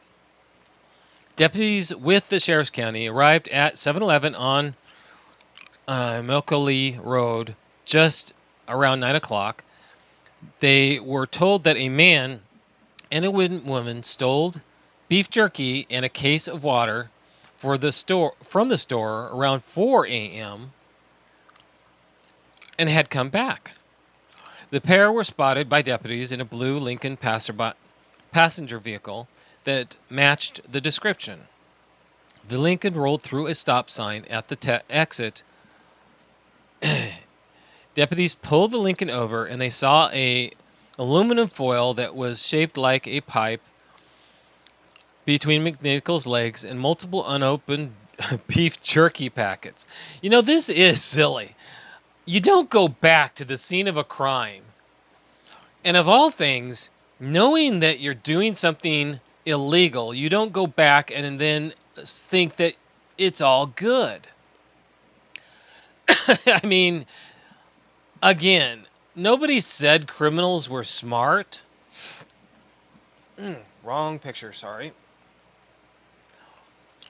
But that is just silliness. True silliness. You don't do that. If you go and you break the law, you don't go back. Oh, geez, I am just messing up with my keys today. I apologize. You just don't go back. You don't go back. Some people's children. I mean,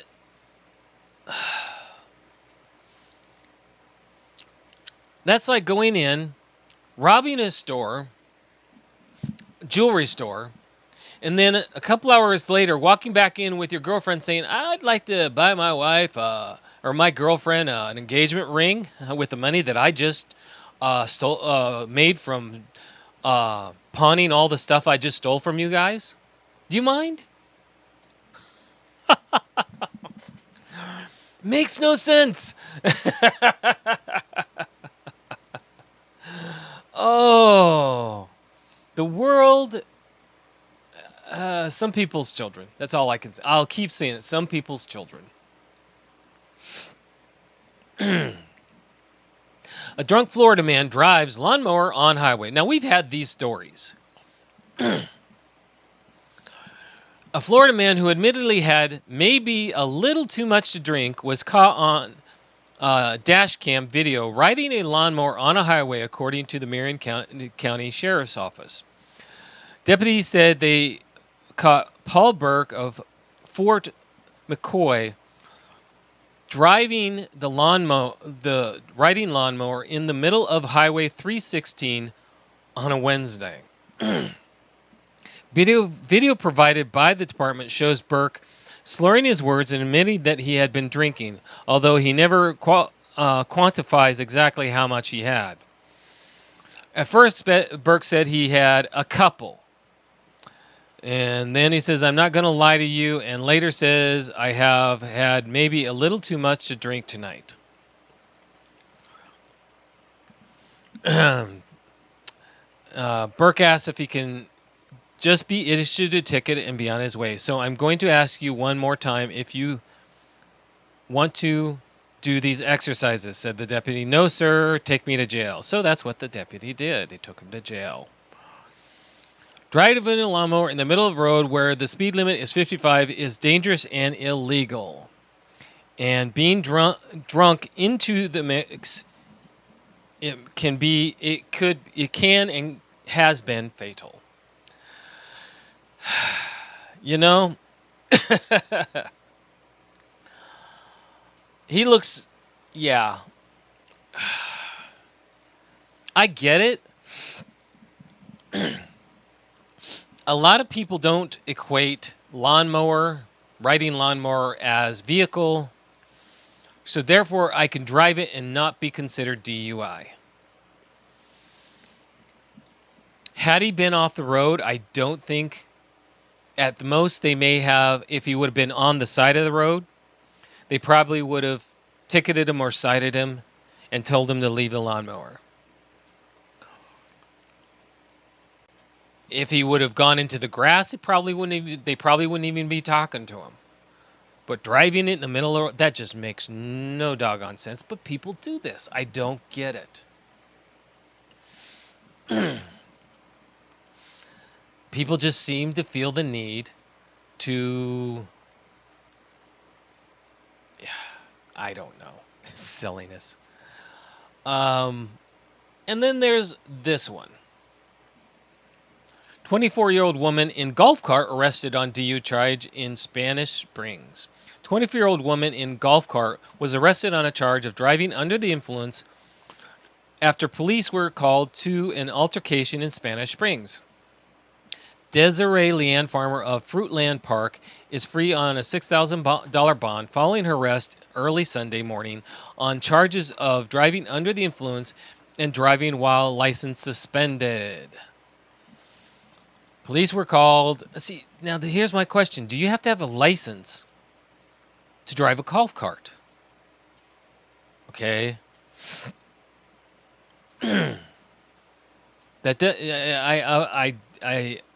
I don't know.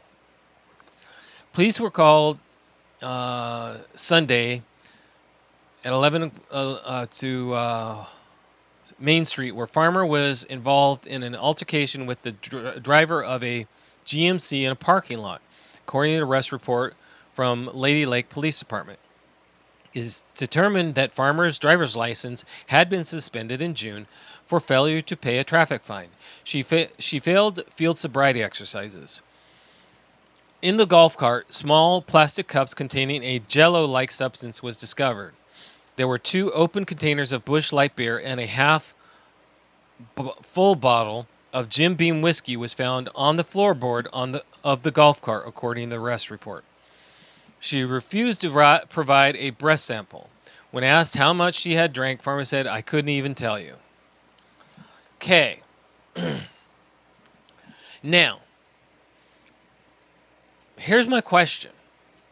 Okay, I you watch TV like I do. I know people who actually go to golf clubs and they have golf carts and they drink when they're out there. Are they illegal? That's my question. Are they driving illegally? Are they driving under the influence? That would be my real question. Because sitting there saying, okay, this person messed up while driving a golf cart. People get drunk and drive on their golf carts at golf courses all the time. So why isn't there a policeman out there? Let's throw a monkey wrench into that one, huh? Now, here's one that's going to bring stuff to a good laugh. That damn Carol Baskin. Family of Tiger King's Don Lewis files lawsuit against Carol Baskin and others. The surviving daughter of Don Lewis, a Tampa man who went missing 23 years ago this month, has filed a lawsuit in Hillsborough County Court against Tiger King subjects Kenny Farr and Carol Baskin, along with a woman listed as a witness on Lewis's list. But it's not a lawsuit for money. It's a lawsuit for equity, said the lawyer, who specializes in personal injury and wrongful death cases.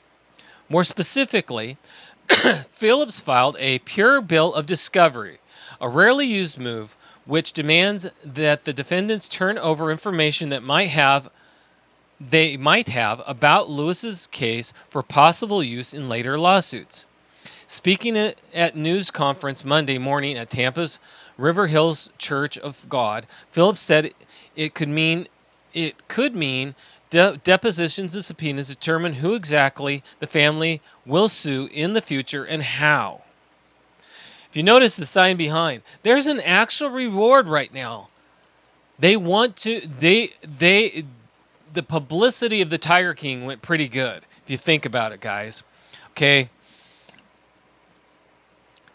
They want to know, and they're trying to find this out. There's a $100,000 reward for information on on the whereabouts of this guy. Okay, and the Tiger King, that good old Carol Baskin, her name made it in this one, and here she is again. This is, I mean, come on, damn Carol Baskin. I mean, come on.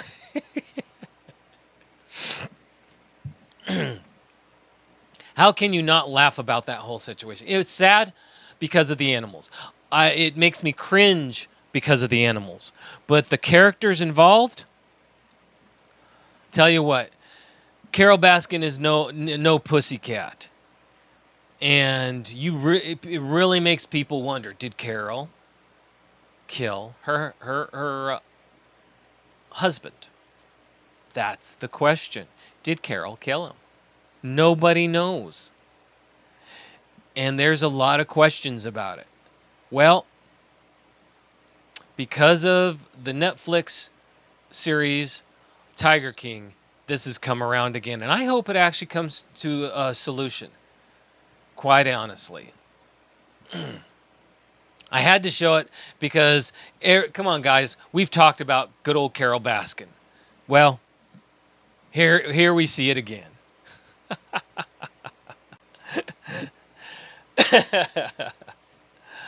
All right.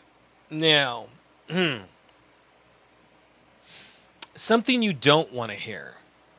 Meet 47-year-old Michelle Myers from nearby Martin County. While she refused a sobriety test, we think this one was guaranteed DUI. You decide. When asked to provide the usual driver's license, Myers started looking and then said she forgot what she was looking for. Apparently, she thought God Almighty himself pulled her over. God Almighty, I don't know, said Myers when asked where she worked. God Almighty, I have I only had 2 beers, said Myers when she was asked how much she had to drink. By the way, why is it always 2 anyhow? The deputy explained how to perform one of the series of field sobriety tests. Myers again called the deputy God Almighty. Then this beauty said, "I just pooped my pants."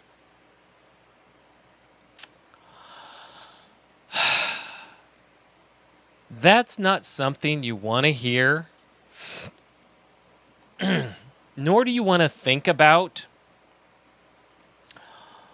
Okay, I can say I've drank, and I can say I've drank a lot, and I can say I've drank to the point where my blood alcohol, I was considered had blood alcohol poisoning. But I've never pooped my pants because of that.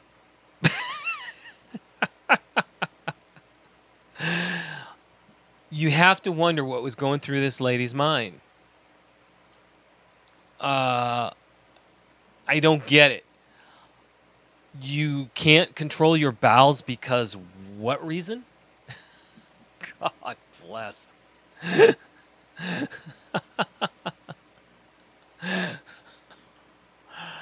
Oh. And then we go on to a story that's kind of a quandary. Florida sheriff forbids employees, visitors to wear masks. If they wear masks, they will be asked to leave. As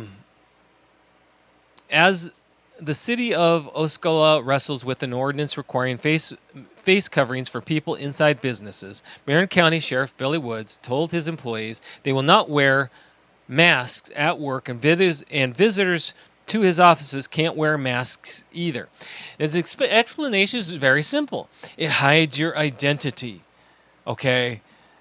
In a place where you have to see the person, because this is a sheriff's office, it's kind of like he doesn't know that who you are. You could be someone walking in planning something, and you'll have a mask and dress like someone else, and they wouldn't know. So he wants to see your face. And he's actually having a fight with the city council about this. I get it. Okay, that's a really tough call. Truthfully, I think there's ways that he could make it work. But at the same time, there does have to be some give and take. And he's supposed to be the one enforcing the law. They actually, in that county, require face masks in businesses. And he's fighting the law that he's supposed to be enforcing. Interesting. All right. Florida man tells cops he was gifted pants by passerby after drugs were found in his pocket. No joke. Okay, now this is an interesting, albeit silly, but interesting excuse. Pants given to him by a passerby is the defense of a Florida man used for the drugs found in his pockets, police say. According to an arrest report, police arriving on scene found 2 men, one of which was identified as Graham and his brother, fighting in the roadway. When detectives were questioning Graham, he kept fidgeting with his pocket and ignored commands from law enforcement to take his hands out of his pants pockets, which prompted a detective to pat him down. 4 plastic bags were found in his pocket, 2 of which had marijuana and MDMA, and the other 2 had residuals of an unknown substance. Police said Graham waived his Miranda rights and told them he and the other man were not fighting but wrestling. That's also when he told police the pants he was wearing had been given to him by a passerby, and he didn't know what could have been in the pockets. Graham was charged with domestic battery and drug charges and booked into the St. Louis County Jail. Oh, come on. You don't believe that story, officer? So what? He was walking around without pants, and someone said, "Oh, hey, I seem to be your size. Here, have mine. I'll take them off, and I'll get charged for running around naked." Of course, if we know anything about Florida, everyone walks around naked there. Good night, D-Max. Have a good one. That is... Oh, man. That falls into too many Florida man things. Come on. The guy had to have been walking around naked. Someone decided to take off his pants, which just happened to fit, so he could walk around naked. Sure. Oh, sure, why not? You have to love the world. You have to love the way people are. Nobody is willing to be honest. Sure, officer, I had drugs in my pocket. I apologize. I'm sure that would be refreshing to an police officer. You know, D-Max,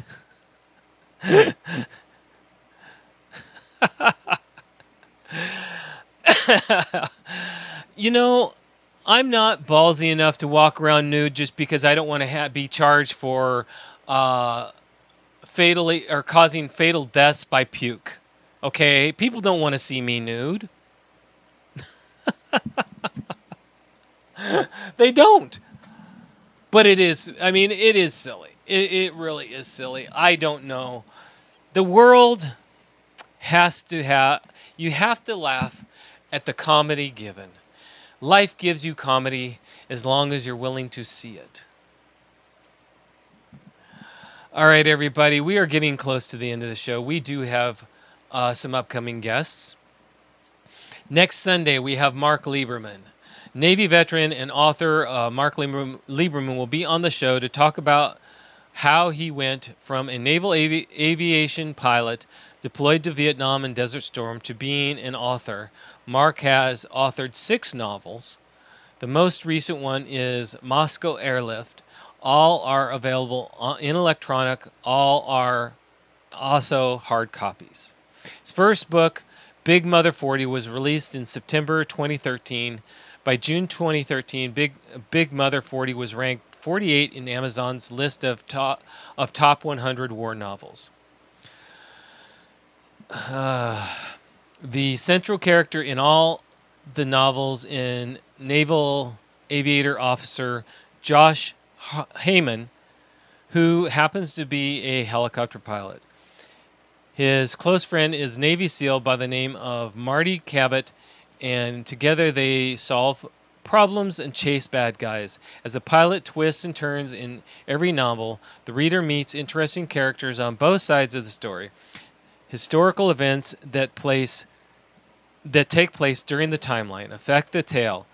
Each book has events from Mark's family rich history, his experience in the Navy, and career in the business world. We've actually had him on before. He is fun to listen to. His books really do sound interesting, and he enjoys the story. He enjoys telling the story. He's fun to talk to, and he will be on next Sunday. On the 25th, which is a Tuesday, we have Edward Payson. Horror film director Edward will be on the show to talk about his latest film, Our Friend John. The movie, Our Friend John, is about before John Hernandez passed away due to complications stemming from sickle cell anemia. He was writing a horror film he wanted to make with his friends. Upon his untimely death, his friends, all of whom have their own disabilities, decide to make the film in John's honor, even though they have no clue where to start. That ought to be interesting. And then on the 25th of August, Thursday, we have August Cole and Pete Singer. August and Pete will be on Sergeant's Time to talk about their book series, Ghost Fleet, and, of course, one of ICE's favorite topics, PSYOPs. That will be a very interesting show and should be greatly enjoyed. All right, everybody.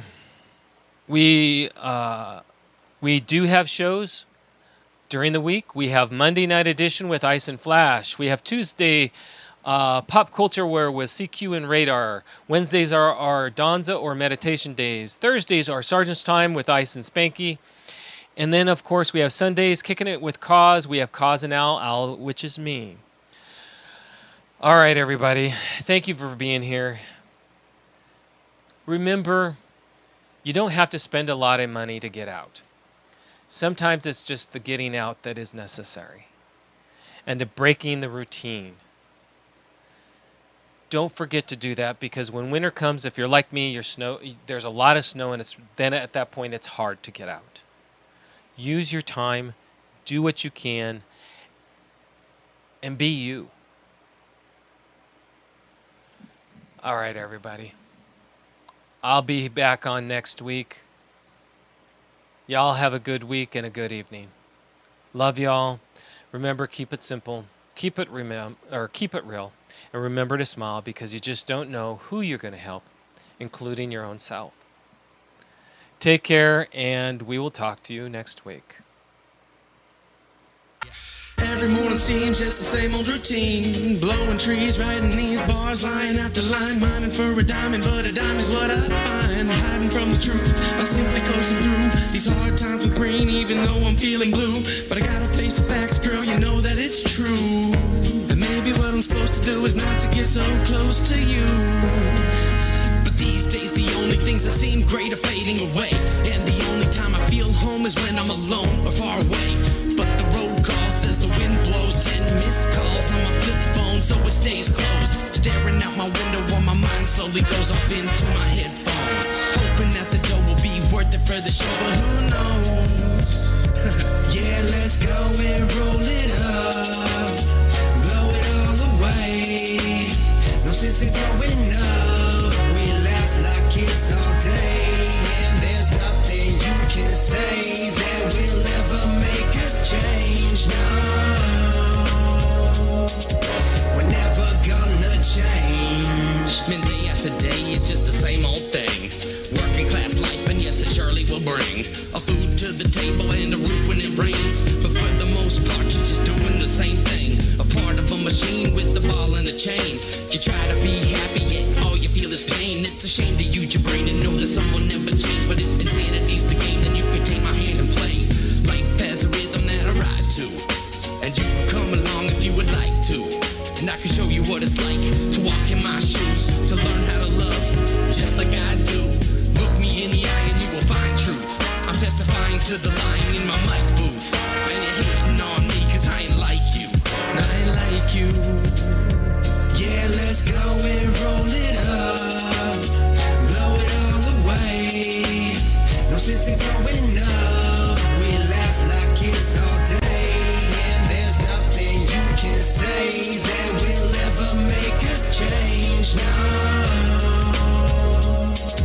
we're never gonna change. Yo, my life is like a movie that nobody's producing. I write the music but nobody is moving, cause don't nobody care, and everyone's confused till the characters change and never reaching a conclusion. And I don't know if I'll make it to the end, cause all I know is after we begin, the wind shifts us in many different directions, like the pen lifts up off the paper, disconnected from anything we can feel, hear and see. And the words that I write mean something more than just to me. It's amazing that we've all grown accustomed to change, cause we can rearrange a pattern that's always been ingrained. They want us to grow up and stop acting how we want, but if you tell me I can't do something, I'll make sure it gets done. Yeah, let's go and roll it up, blow it all away. No sense in growing up, we laugh like kids all day, and there's nothing you can say that will ever make us change. No,